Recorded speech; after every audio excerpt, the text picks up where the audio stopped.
ಶ್ರೀ ವೀರಭದ್ರೇಶ್ವರ ದೇವಸ್ಥಾನ ಆಲ್ಕೆರೆ ಮಂಡ್ಯ ಜಿಲ್ಲೆ. ಕೀಲಾರ ಮತ್ತು ಆಲ್ಕೆರೆ ಗ್ರಾಮ ಎರಡು ಸೇರಿ ಈ ಹಬ್ಬವನ್ನು ಸಖತ್ ವಿಜೃಂಭಣೆಯಿಂದ ಮಾಡುವಂತಹ ಒಂದು ಹಬ್ಬ ಇದಾಗಿದೆ. ಈ ಹಬ್ಬ ಏನಂದರೆ 25 ವರ್ಷಗಳಿಗೊಮ್ಮೆ ಒಂದು ಟ್ರಿಪ್ಪು ಈ ಹಬ್ಬ ಮಾಡುವಂಥದ್ದು.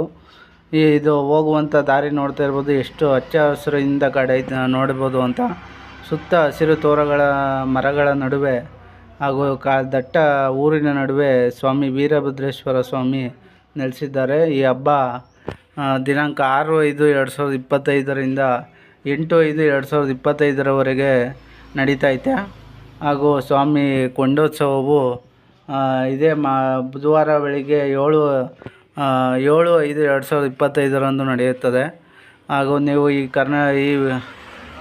ವೀರಭದ್ರೇಶ್ವರ ಅಗ್ನಿ ಕೊಂಡೋತ್ಸವವು ಇಡೀ ಮಂಡ್ಯ ಜಿಲ್ಲೆಯಲ್ಲೇ ಹೆಚ್ಚು ಫೇಮಸ್ ಆಗಿದೆ. ಹಾಗೂ ಸೌದೆಗಳನ್ನು ಇಲ್ಲಿ ಈ ಥರ ಎಲ್ಲೂ ಹಾಕೋದೇ ಇಲ್ಲ. ನೀವು ನೋಡ್ತಾ ಇರ್ಬೋದು, ಬ್ಯಾನರು ಮತ್ತು ಆರ್ಚ್ ವೆಲ್ಕಮ್ ಎಲ್ಲನೇ ಎಷ್ಟು ನೀಟಾಗಿ ಕಟ್ಟಿದ್ದಾರೆ ಅಂತ ನೀವು ನೋಡ್ಬೋದು. ಇನ್ನು ನೀವು ಈಗ ಮಿಸ್ ಮಾಡ್ಕೊಂಡ್ರೆ ಇನ್ನು 2050 ಗಂಟೆ ಕಾಯಬೇಕಾಯ್ತದೆ. ನೀವು ಹೆಚ್ಚಿನ ಸಂಖ್ಯೆಯಲ್ಲಿ ಬಂದು ಸ್ವಾಮಿ ಆಶೀರ್ವಾದಕ್ಕೆ ಪಡ್ಕೋಬೇಕೆಂದು ಕೇಳ್ಕೊಳ್ತಾ ಇದ್ದೇವೆ. ಈ ಹಬ್ಬವು 1967, 1982, 2001ರಲ್ಲಿ ನಡೆದಿತ್ತು. ಇವಾಗ ನಮ್ಮ ಪುಣ್ಯನೇ ಅಂತ ಹೇಳ್ಬೋದು. ಈ ಹಬ್ಬವ ಎಲ್ಲರೂ ಚೆನ್ನಾಗಿ ಬಂದು ನೋಡ್ಕೊಳ್ಳಿ. ಜೀವನ ಯಾವ ರೀತಿ ಇರ್ತದೆ ಅಂತ ಹೇಳೋಕ್ಕಾಗೋದಿಲ್ಲ. ಅದಕ್ಕೋಸ್ಕರ ಇರುವಂಥ ಜೀವನವ ಚೆನ್ನಾಗಿ ನೋಡ್ಕೋಬೇಕು. ನೀವು ಇಲ್ಲಿ ನೋಡ್ತಾ ಇರ್ಬೋದು, ಖಾಲಿ ಸೌದೆ ಒಣಗಾಕ್ತಿದ್ದಂಥ ಜಾಗ ಅದು. ಆ ಸೌದೆ ಎಲ್ಲ ತೆಗೆದು ಇಲ್ಲಿ ಅಗ್ನಿಕುಂಡಕ್ಕೆ ಮಡಗಿದ್ದಾರೆ.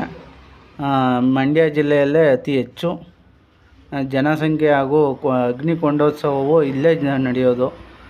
ನೀವು ಬಂದು ಎಲ್ಲರೂ ಆ ಸ್ವಾಮಿಯ ವೀರಭದ್ರೇಶ್ವರ ಸ್ವಾಮಿಯ ಆಶೀರ್ವಾದ ಪಡ್ಕೊಂಡು ಅಂತ ಹೋಗಬೇಕು ಅಂತ ಕೇಳ್ಕೊಳ್ತಾ ಇದ್ದೀವಿ. ಹಾಗೂ ಗುರುವಾರ ಬೆಳಿಗ್ಗೆ ವೀರಭದ್ರೇಶ್ವರ ಸ್ವಾಮಿಯ ಪರ ಮಾಡ್ತಾಯಿದ್ದಾರೆ. ಹೆಚ್ಚಿನ ಸಂಖ್ಯೆ